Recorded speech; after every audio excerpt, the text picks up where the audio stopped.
जी, break से आगे वापस आपको कहेंगे एक बार फिर से खुश-आमदीद और एक ऐसा टॉपिक जिस पे जब भी बात करें मुझे ऐसा लगता है कि बात करना बहुत ज़रूरी हो जाता है क्योंकि हम बहुत दफ़ा ऐसा होता है कि हम वज़न कम करना चाह रहे होते हैं, बहुत कॉन्शियस हुए होते हैं लेकिन वज़न कम नहीं कर पा रहे होते। लेकिन आज के दौर में वज़न कम करना कहते यही है कि खूबसूरती का मसला नहीं रहा, बल्कि सेहत का एक संजीदा टॉपिक है ये कि इस पे हमें बात करनी चाहिए और ये हमारे लिए चैलेंजिंग है।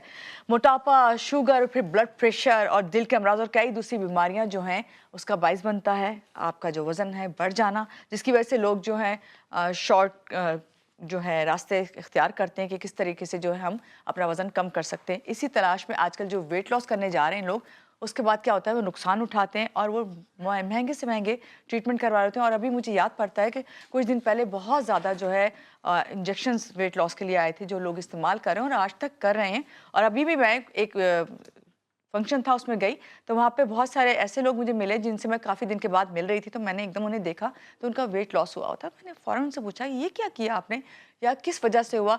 अब मैं आप यकीन मानिए बाज़ दफ़ा जो वेट लॉस आप कर लेते हैं आपको नहीं पता होता कि वो आपके लिए कितना नुकसानदेह भी होता है। तो इसी हवाले से आज हम बात करेंगे क्या वाकई वज़न कम करना जो है ये एक इतना बड़ा दबाव बन गया है कि हम कोई भी रास्ता जो इसके लिए इख्तियार कर लेते हैं, या फिर हमें इसके लिए बहुत ज़्यादा पहले सोचना चाहिए और किसी डॉक्टर से मशवरा करके ही डाइट प्लान या फिर ये जो वेट लॉस इंजेक्शन है इनका इस्तेमाल करना चाहिए। हमारे साथ इस वक्त मौजूद हैं डॉक्टर अरीज हारून। हमेशा जब भी आती हैं बहुत ही अच्छे तरीके से हमें समझा के जाती हैं कि प्लीज़ हमें अपनी सेहत पे किस तरह ध्यान देना है। ये अभी हमारे साथ हैं, आपको पता है न्यूट्रिशनिस्ट हैं, इनसे मिलते हैं और जानते हैं। अस्सलाम वालेकुम, कैसी हैं आप? ठीक अल्लाह हैं? का शुक्र है। पहले तो डॉक्टर अरीज इतनी सारी बातें थी मेरे जहन में, मुझे नहीं समझ आ रहा था इसको सम अप कैसे करूँ ना, आपको खुद अंदाज़ा आ रहा होगा। लेकिन मुझे ये बताइए कि अब वाक़ई इतना ही चैलेंजिंग हो गया है वेट लॉस करना कि हम कोई भी रास्ता इख्तियार करने पे मजबूर हो जाते हैं? असल में चैलेंजिंग की बात नहीं, हम लोगों का एक सोसाइटी में ना कोई एक कॉन्सेप्ट होता है ब्यूटी का, जैसे कभी लंबे बाल आए तो बाल सबने लंबे कर लिए। हुँ। अभी आजकल जैसे पहले बीच में एक कोविड के आसपास ना बहुत बॉडी हो गया था कि बॉडी शेमिंग नहीं आपने करनी, तो मेरे राइट। पास ऐसे पेशेंट्स भी आते थे, बच्चे स्पेशली आते थे जो कहते थे हमारा वेट बढ़ रहा है तो बढ़ने दें, कोई हमें कुछ नहीं कहेगा, आपको कोई बॉडी शेम नहीं करना। हुँ। अभी रिसेंटली लेकिन कुछ 1 साल डेढ़ से जो बहुत ज़्यादा ट्रेंड आ गया, जब ये कुछ इंजेक्शंस आए कि बहुत ज़्यादा सेलिब्रिटीज़ ने हुँ। यूज़ करना शुरू किए। रैपिड वेट लॉस था, हम लोग देखते थे विद इन मंथ्स उनका चेंज आ रहा है, तो लोगों ने उनको फॉलो करना शुरू कर दिया। जी। ट्रेंड जैसे आता है ना, तो अब वही बात है कि अगर आपका एक आइडियल वेट का ट्रेंड चल रहा हो जिसमें हम कहते हैं कि हमें हेल्दी लुक चाहिए, तो वो चल पड़ता है। अभी थोड़ा सा आ रहा है कि जिसमें लोग लोअर साइड पे जा रहे हैं। ट्रेंड्स नहीं फॉलो करने चाहिए। वेट लॉस को फिजिकल अपीयरेंस से ठीक है हम लोग करते हैं कि आप अच्छा फील करता है, इंसान के अंदर कॉन्फिडेंस आता है, लेकिन हेल्थ से रिलेट करना चाहिए। अगर वेट की वजह से किसी का ब्लड प्रेशर ज़्यादा हो रहा है, किसी को भी बात है हार्ट इशूज़ हो रहे हैं, शुगर लेवल बढ़ रहा है, या फीमेल बच्चियों को जैसे पॉलीसिस्टिक ओवेरियन हो जाता है सिंड्रोम, उसकी वजह से उस अगर आपको डॉक्टर एडवाइस करता है कि आप थोड़े वेट लूज़ करें तो उसमें लूज़ करना चाहिए। लेकिन ये टारगेट नहीं बनाना चाहिए कि साइज़ 0 होना है हमने, या हमने इतना पतला होना है, या हमने ये टारगेट अचीव करना है। आपका हमेशा मेन फोकस, मेन है जो एम होना चाहिए वो हेल्थ होनी चाहिए आपकी। तो हेल्थ की वजह से करना चाहिए। हेल्थ की वजह से भी हम लूज़ करा रहे हैं और उसमें ठीक ये है। शॉर्टकट्स आ गए हुए हैं आजकल, जैसे आपने बताया इंजेक्शंस आ गए हुए हैं। सही। अब इस पे हम बात करते हैं लेकिन यहाँ पे मैं आपसे ये बात करूँगी कि वेट लॉस करने में हम सबसे बड़ी गलती कहाँ पे करते हैं? ये देखो, हम सबसे बड़ी गलती यही करते हैं कि हम सोचते हैं कि कोई भी अगर आप शॉर्टकट भी यूज़ कर रहे हैं ना, तो वो आपका मेन जो है एम है हेल्थ का, वो नहीं पूरा होगा। तो आपका जो सबसे बड़ा जो इफ़ेक्ट है वो लाइफ़स्टाइल चेंजेस से ही आएगा, जिसमें मेन आपकी डाइट आ जाएगी, स्लीप आ जाएगी, एक्सरसाइज आ जाएगी और स्ट्रेस आ जाएगा। तो आप इसको किस तरीके से, इन 4 कंपोनेंट्स को किस तरीके से हैंडल करते हैं वो बहुत इंपॉर्टेंट है। गलती ये हुँ। करते हैं कि हम लोग ये सोचते हैं कि या तो बिल्कुल खाना छोड़ देंगे, या फिर हम एक्सट्रीम किस्म की डाइट्स, फैट डाइट्स जैसे कहते हैं, कि कोई एक चीज़ खाते रहेंगे और बाकी कंपोनेंट्स निकाल देंगे। और तीसरा वही कि शॉर्टकट में जैसे कोई इंजेक्शंस लगा रहे हैं, प्रोसीजर्स आ गए, तो लोग उसके ऊपर फोकस कर लेते हैं। आपको बैलेंस करके चलना है, बैलेंस इज़ वेरी इंपॉर्टेंट। सही। Doctor as as a nutritionist आप क्या बताएंगी कि वज़न कम करना सेहत के लिए क्यों ज़रूरी है और सिर्फ खूबसूरती के लिए ज़रूरी है या फिर सेहत पहले मायने मेन रखती कहा है? ना, मेन आपकी हेल्थ होनी चाहिए, हुँ। मेन हेल्थ होनी चाहिए। ऑफ कोर्स पेरेंट्स आपकी मैटर करती है, क्योंकि आप अगर आपको अपना आप अच्छा लगेगा ना, आपको कॉन्फिडेंस बढ़ेगा, आप बहुत सारे ऐसी चीज़ें कर सकते हैं जो आप वैसे ना कर पाएँ, तो वो इम्पॉर्टेंट है। उसको आप ये नहीं कह सकते कि हम फिजिकल, क्योंकि खूबसूरती तो हर एक को पसंद आती है ना, नेचर में भी ब्यूटी है। और अल्लाह ताला ने जब आपको एक मुकम्मल इंसान बनाया तो आप क्यों एक्स्ट्रा वेट बढ़ा के अपने आप को ख़राब ये करना चाहते हैं। लेकिन health is the main focus. Important आपका वही है कि आपको बीमारी नहीं होनी चाहिए। खूबसूरती आपने जब बोली ना डॉक्टर एज, तो खूबसूरती में मैंने बाज़ दफ़ा देखा है, आप लोग भी इससे एग्री करेंगे कि आप एक आपका एक बना हुआ एक आपके ऑरा है, आप इस वेट में अच्छी लगती हैं। लेकिन बाज़ दफ़ा ऐसा होता है कि आप अच्छा दिखती हैं और फ्रेश दिख रही हैं, लेकिन एकदम से आपने वेट लॉस किया, आप वहीं फ्रेश नहीं आपकी एक तो फ्रेशनेस ख़त्म हुई हुई है, आपकी एज जो है वो आपको ज़्यादा लगती है। तो ये चीज़ें इससे किस तरह देखो, लोगों को ये स्किन भी तो खराब समझने हो की जाती ज़रूरत है, है। बाल गिरना शुरू हो जाते हैं। आप अगर देखें कुछ अभी रिसेंट टाइम्स में बहुत सारे सेलिब्रिटीज़ ने किया, इवन बाहर यूएस में भी, तो वो बिल्कुल ऐसे वीक ये लेथार्जिक जो इंजेक्शंस आ गए, इंजेक्शंस की वजह से लोग आ रही है। इंजेक्शंस हम लोग एडवाइस करते हैं, लेकिन पेशेंट सिलेक्शन होती है। और आजकल ये बहुत अच्छी बात है कि ट्रेंडिंग है, लोगों को भी अवेयरनेस है, डॉक्टर्स को भी अवेयरनेस है। मैं कहती हूँ अगर आपको लगता है कि आपसे नहीं हो रहा डाइट के थ्रू, एक्सरसाइज के थ्रू, आप हेल्प लेना चाहते हैं, आप ज़रूर लें हेल्प। अब ऑल्टरनेट्स पाकिस्तान में भी इजीली मिल जाते हैं, बहुत एक्सपेंसिव नहीं आप लेना चाह रहे उस पर भी जाएं, लेकिन बैलेंस करके करें, मुझे मसल बताइए वेस्टिंग नहीं हो आपकी। कि ये वक्ती हाल है इंजेक्शन लगाना, या फिर ये परमानेंट आप जो है इससे वजन कम कर लेते हैं? देखो, परमानेंट जो है ना वो सिर्फ लाइफस्टाइल चेंज है, उसके अलावा परमानेंट चेंज नहीं होगा। क्योंकि अगर आप कोई भी शॉर्ट डाइट करेंगे या इंजेक्शंस लगाएंगे, जब तक आप उसको यूज़ कर रहे हैं उसका बेनिफिट मिलेगा, उसके बाद नहीं मिलेगा आपको। तो लाइफस्टाइल चेंज उस इंजेक्शंस के साथ भी हम ये कहते हैं कि आपको अपनी डाइट पता होनी चाहिए। कि मैं ये नहीं है कि इंजेक्शन लगाने के बाद आपने पराठे और पिज़्ज़े खाएंगे तो वेट लॉस होता रहेगा, उसमें एपेटाइट कम हो जाती है, लेकिन आप खाएंगे फिर भी हेल्दी जो खाएंगे। तो हेल्दी ऑप्शन हमेशा रखना। सही। तो डॉक्टर ये इसके कितने साइड इफ़ेक्ट्स हैं? और अभी आपने जिस तरह कहा कि आप बस इंजेक्शन लगाते रहें जब तक उस वक्त तक आपका वज़न कम रहेगा, और फिर आपको डाइट पे भी कंट्रोल करना है। तो ये एक तो हमने ये देखा कि पहले शुरू में जब आए थे बहुत एक्सपेंसिव थे, फिर अभी हर जगह अवेलेबल हैं, आपको ऑनलाइन भी मिल जाते हैं, आप किट पूरी खरीद लेते हैं और आप कहते हैं इतने मंथ्स का एक कोर्स है, इसको कर लेते हैं, किसी से भी लगवा लेंगे जाके किसी भी क्लिनिक में।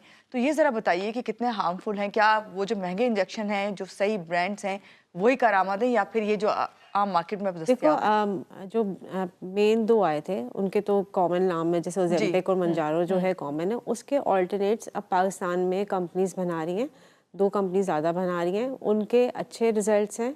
बात ये कि रिजल्ट के साथ साइड इफ़ेक्ट्स, हार्मफुल इफ़ेक्ट्स आते हैं, आपकी आईसाइट, थायराइड के, पेनक्रियाज के इफ़ेक्ट्स आते हैं, जो हम लोग देखते हैं, फॉलोअप करते हैं। तो खुद से जो लगाते हैं वो फॉलोअप तो नहीं करे। आप डॉक्टर के पास जाएंगे, उसको पता है आपने 6 महीने इंजेक्शन लगाया, वो आपके टेस्ट ब्लड वर्कअप कराएगा, कहीं कोई उसको इशू लगेगा उसको केटर करेगा, उसको हल बताएगा उसका कि क्या करना है। दूसरा, इसको लगाने का भी तरीका होता है। ये नहीं कि आपने सबसे हैवी डोज फर्स्ट टाइम पे लगा लिया, आप इसका पहले लोडिंग डोज लगाते हैं, फिर बिल्डअप करते हैं, फिर जब बॉडी कितनी कितना किस पे रिस्पॉन्स अच्छा आएगा, फिर जब आपने ख़त्म करना है तो उसको टेपर ऑफ करते हैं, किस डोज पे आपने मेंटेन करना है, वो बहुत इंपॉर्टेंट होती है ये सारी चीज़ें। हार्मफुल इफ़ेक्ट्स अगर आप देखो, जो कोई लगाता है, भूख ऐसे ख़त्म नहीं होती। आपका खाने का कब दिल नहीं चाहता? जब आपको किसी को लगता है कि उसके गैस्ट्रिक को इश्यूज़ हो रहे हैं, या नौजिया हो रहा है, वॉमिटिंग हो रही है, वो तब, या पेट ख़राब हो रहा है, तब इंसान खाना रोकता है। अदरवाइज़ तो हम लोग खाते रहते हैं ना। बिल्कुल। तो ये सारे साइड इफ़ेक्ट्स फील होते हैं ड्यूरिंग द प्रोसीजर, जिसमें पेशेंट्स को लगता है कि एपेटाइट ख़त्म हो रही है, कभी गैसेस हो जाती हैं, कभी नौजिया बहुत होता है, कभी वॉमिटिंग स्टार्ट हो जाती है। ये चीज़ें हैं। उसके अलावा लॉन्ग टर्म साइड इफ़ेक्ट्स जिन जैसे मैंने बताया, कुछ के तो बहुत ज़्यादा आ रहे हैं, लेकिन अब जो सिंथेटिक इनके वर्जन्स आ गए हैं थोड़े से मार्केट में, वो बेहतर इस तरीके से कि वो कंट्रोल्ड हैं थोड़ी उसके साइड इफ़ेक्ट्स। और वो देन अगेन, आप कोई भी मेडिसिन है, क्योंकि मेडिसिन है ना, कोई नेचुरल चीज़ तो नहीं है, आप कुछ भी लेंगे तो उसका कोई ना कोई इफेक्ट आता है। तो आपको हमेशा किसी के अंडर सुपरविजन लेना पड़ेगा कि डॉक्टर आपको बताएं कि पहले आप स्टार्ट करने से पहले ये ब्लड वर्कअप करा लें, जब आप ख़त्म करना चाह रहे हैं तब ये ब्लड वर्कअप करा लें। सही।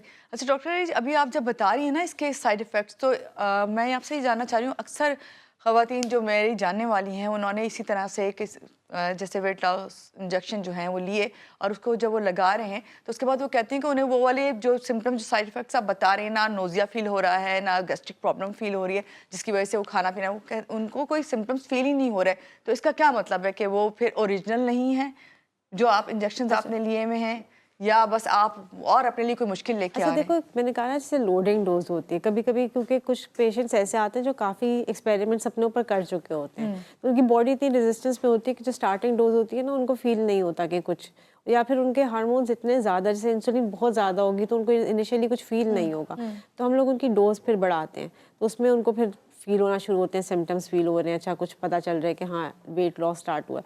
दूसरा, कभी कभी साइड चेंज करनी पड़ती है, अक्सर लोग पेट में लगाते हैं तो हम कहते हैं अपनी साइड चेंज कर ले, थाई में या बाजू में लगा के देखें, उससे भी डिफरेंस पड़ता है, उधर से कोई ऑप्शन चेंज हो जाती है, तो वो ये चीज़ें होती हैं। लेकिन आप वही बात है, जब तक खुद कर रहे होंगे ना, खुद नहीं समझ आएगी आपको, किसी कोई आपको एक गाइड कर रहा होगा जिसको पता हो कि किस तरह देनी और है। वो कोई डॉक्टर ही होना चाहिए। ऑफ कोर्स देखो, अगर आप डॉक्टर के पास जाओगे ना, हमारे पास जैसे हम फिजिशियंस जब देखते हैं तो हम सिर्फ ये नहीं देखते कि वेट लॉस करना है, हम देखते हैं अगर कोई कार्डियक पेशेंट है उसको क्या क्या मेडिसिन मिल रही है, उसके क्या क्या टेस्ट हुए हुए हैं, अगर कोई ब्लड प्रेशर का पेशेंट हाइपरटेंसिव है, वो कौन सी एंटी हाइपरटेंसिव ले रहा है, उसकी डोज कहीं कम करानी है कि नहीं करानी, थायराइड का पेशेंट है, हाइपोथायरॉयडिज्म है कि हाइपर है, दोनों देखने पड़ते हैं उसको किस तरीके से, क्योंकि हमें एक कॉन्सेप्ट तो होता है कि हाइपर होगा तो उसमें वेट लॉस होगा, लेकिन कभी ऐसे भी हमने देखे हैं जिसमें हाइपर की ट्रीटमेंट करा के आते हैं तो वो हाइपो में चले जाते हैं, तो ऐसे केसेस भी होते हैं। तो आपको एज अ फिजिशियन हर चीज़ देखनी पड़ती है, आप ऐसे नहीं उठा के, जैसे डायबिटिक पेशेंट है, अगर वो ये लगाएगा, उसको पहले ही वो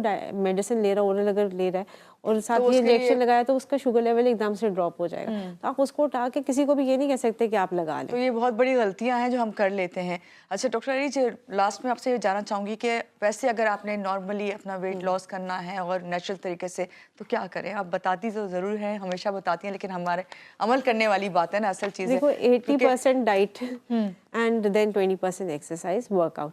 तो 80% डाइट में बहुत सिंपल सी है, मैं कोई कहती हूँ रॉकेट साइंस नहीं होती, डाइट सिंपल चीज़ होती है कि पानी का इंटेक अच्छा रखें, रात में कार्ब्स कम रखें, अपनी मील जल्दी सोने से पहले का ले लें, एटलीस्ट 2 से 3 घंटे का, अगर 4 आवर्स का नहीं रखते 3 घंटे का तो गैप रखें सोने से पहले, लेट नाइट बहुत ज़्यादा मंचिंग ना करें, ब्रेकफास्ट बहुत अच्छा करें, हेल्दी करें, और सिंपल रूल है भूख लगे तो खाएं, ऐसा नहीं है कि अगर आपको भूख नहीं लगी, बस आपको क्रेविंग हो रही है तो आप खा लें, और अगर जिनको एक्स्ट्रा भूख लगती है, उनको लगता है कि हमारी भूख कंट्रोल नहीं होनी, तो वो ज़रूर डॉक्टर के पास जाएं कि कहीं इंसुलिन रेजिस्टेंस तो नहीं, कहीं ऐसा तो नहीं, कोई थायराइड का फंक्शन ख़राब हुआ है, तो वो चेकअप ज़रूर कराएं, क्योंकि नॉर्मल इंसान को जो है ना बहुत एक्सेसिव भूख नहीं लगती, अगर आपने एक हेल्दी मील ली हुई है प्रॉपर, तो आपको ऐसा नहीं होगा कि 1 घंटे के बाद और अपनी बॉडी को कितना टाइम दें कि आप भाई इतने महीने में आप या इतने सालों में आपका वेट कम होगा?